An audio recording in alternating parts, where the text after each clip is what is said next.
Hello people of the internet, my name is Vince, also known as PleasantKenobi on the web, and this week I bring you some fun with my pet deck, Death and Taxes. I describe it as fun, but if anything goes to plan, my opponent should be having as little fun as possible whilst playing as little magic as possible. I should be testing for GP Prague by playing Legacy Death and Taxes, but Wizards of the Coast decided to not reprint Wish and Import in Eternal Masters to bring down its astronomical price tag online. I don't know why, it's not really a very good idea that they don't. Honestly, I don't even know how Port managed to not get reprinted. I can only assume that Wizards chose what to actually reprint and at what rarity by using some sort of form of occult magic steeped in superstition and arbitrary tradition, like crystals scrying with the blood of a newly culled blue-black mill player or something. Either that or they use a dartboard. And then there's a big target, they get launched at the target, they stick. There's a bullseye. Either way, Legacy Death and Taxes on Modo is prohibitively expensive and I can't justify the investment right now, so I'm probably going to be really bad and suck in Prague next week. Anyway, back to Modern. This deck centers around a white weenie strategy where I play small creatures, usually bears of a hateful kind, which disrupt my opponent in some way and normally cause a judge call from less experienced players. The centre of the deck is around constricting my opponent's resources whilst expanding my board position through the use of Aether Vial and Flicker effects. The core taxing effects are Thalia, Guardian of Thraben, and Linan Arbiter plus Ghost Quarter. This synergy, where the opponent can't search, allows me to effectively Stripmine people in Modern. If you haven't heard, Stripmine is kind of a good magic card. This game I ship a terrible hand, keep a slow one, but I am blessed with the appearance of our Lord and Saviour, Linan Arbiter. He even looks a little bit like Jesus, a really arrogant, feline Jesus.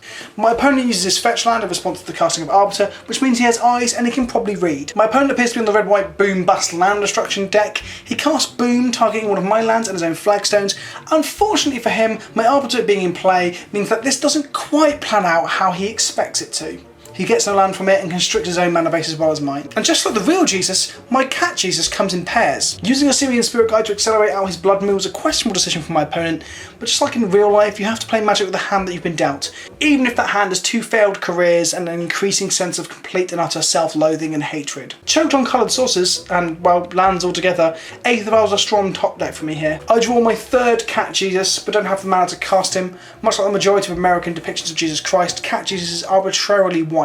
My opponent concedes the first game under the heavy pressure of Cat Jesus beatdown. Game 2 comes around, I can't actually remember what I sideboarded because I'm trying to commentate over a recording of a replay. That's my bad. I keep a grip of basic lands and Inspector Gadget, which seems good against red-white Blood Moon deck. I deploy my Gadget Weenie right away. The pseudo-euphemism sounding a lot funnier when I wrote it down. Gadget Weenie sounds like a robotic penis if you sort of squint your eyes and don't pay too much attention. He shoots out a Blood Moon with a Spirit Guide again, and I feel very good about this. In my opponent's defence, he saw nothing but non-basics game 1, so not knowing what build of taxes I am on means that Blood Moon might still be very good, but I find it hard to defend other people with a username like _72, however. I mean, you can't even Google that. Okay, or you can and actually realise this guy's put up some regular results with a variety of decks. Alright, good job _72. Wherever you are. So with a little bit of googling, turns out he's actually playing his own Cat Jesus package, and this is red in taxes. Who would have thought it, eh? Back in the game he plays a second copy of Blood Moon because some people want to watch the moon turn red twice. He misses a land drop, has no white sources, and I'm hell-bent on making sure I punish him for this. Mangara is lining up to start machine gunning down his lands turn after turn with the help of Flicker Whisk and Respiration Angel. He hits his 4th land drop, plays no creatures and passes the turn, suggesting to me that his Blood Moon is hurting him more than me. I aim Mangara at his planes, holding priorities that I can Restoration Angel him to keep him around for the next turn, and then plan to abuse his ability furthermore with Flicker Wisp for the next turn as well. However, Red and Taxes guy has seen enough and has come to the same conclusion I have, that Mono White is pure and powerful, and Red White Taxes are weak pretender to the throne, and is played by sissy men and pussies and dickheads with bad beards. Anyway, let's take the deck for one more spin into the deck that actually plays cards that aren't just Blood Moon. I keep a 1-land Vial hand, always a risky keep, but I'm on the draw. It turns out some form of Scapeshift, so Cat Jesus and Thalia are both very good here. I cast an Arbiter, and he knows to sack Elder in response. It will cause him to use 2 mana next turn, however, or be unable to find something to search for tomorrow.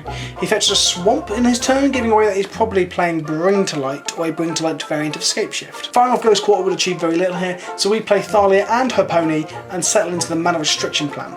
It works because my opponent screws up his maths and casts a very expensive 4-mana Farseek, but is unable to pay the Arbiter tax on board and fails to find a land. hand. I draw like a god, drawing my second Ghost Quarter whilst he is tapped out, which makes me feel like I'm running hot, but also makes me regret concealing the first Ghost Quarter, so I can't just fire them both off in the same turn.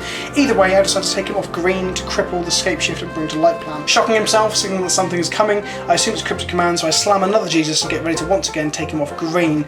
Then I brain fart and take him off a triple blue in case of a second Cryptic Command, instead of denying a bring to light that could wrath my board, because I'm basically very bad at magic. However, I get jamming, my opponent draws shit all when we go to game 2. I keep a 1-land double vial hand this time because it has a Thalia and a Mind Sensor in it.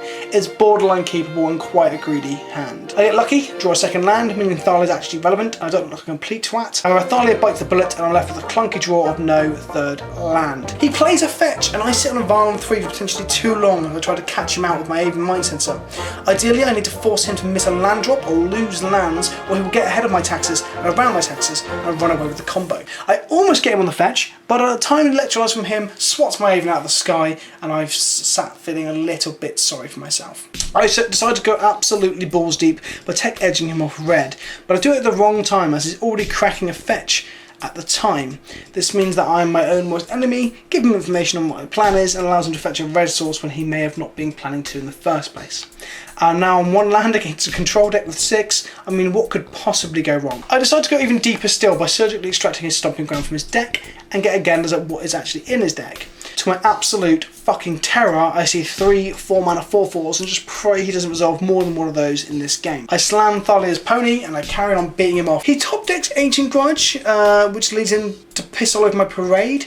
I misplay horribly, and instead of saving my vial that he's targeting with my own Flicker Wisp, I go for putting Mangara into play.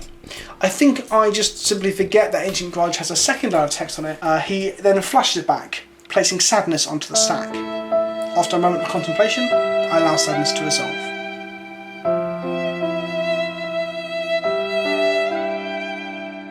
He goes to ambush Viper me with the Snapcaster, which I reluctantly killed my Mangara to keep my 2-mana 2/2 on board, and Jesus eats an Electrolyze. Ladies and gentlemen, he plays a 4/4 for 4, and I weep.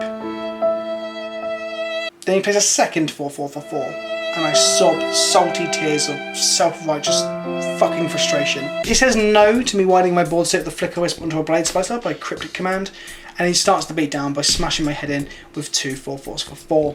He then cuts another Cryptic Command to really rub salt into my play mistakes.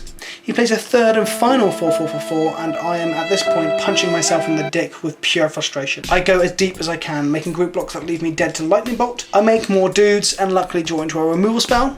Things are starting to go my way, with a Restore Angel representing lethal if I cast it on his end step, and then he combo kills me. Game 3. After quite deservedly losing that game because I am bad at magic, I'm rewarded with a sweet hand involving 3 Search Haters, which is great against a deck which relies on shooters to both set up the combo and combo kill their opponent. I snap keep this hand. I draw a second Ghost Quarter because I am running unfairly hot, and decide to hide both of them so that my opponent might make the mistake of tapping out and not killing my Arbiter straight away if the option is available to it. I double down on the Jesus plan and blow out one of his lands. Stripmine is really fun when you're the one doing it. I go to surgically extract his Stomping Ground just to get a look at his hand and lessen his chance of drawing another land because I'm taking some out of his deck. It is at this point that I'm reminded that Arbiter doesn't even let me look at my opponent's library. The non-bow is well and truly real, and I look like a fucking idiot. I decide to keep beating him off with Jesus, as that's what Jesus would do, and not overextend into Pyroclasm or Verdant Effect just yet by not putting down any more creatures. He kills one of the Jesus brothers, and I tech edge him to force him to pay for the Arbiter now with the mana that he's going to lose, with the plan of slamming an Aven Library Police Officer into play in response to him cracking the fetch. This move is successful. I'm having a lot of fun, whilst my opponent probably isn't, as he has now lost another land. Stuck on 2, after I've effectively blown up 4 of his lands, the Scapeshift player concedes and I am victorious over the foul combo deck. I feel like my mission to ruin magic for other people today has been very, very successful. Don't forget to subscribe and drop me a comment if you enjoyed the video and want to see anything else in future. Tune in next week when I plan to activate a Door to Nothingness in competitive modern and make young players cry over their 100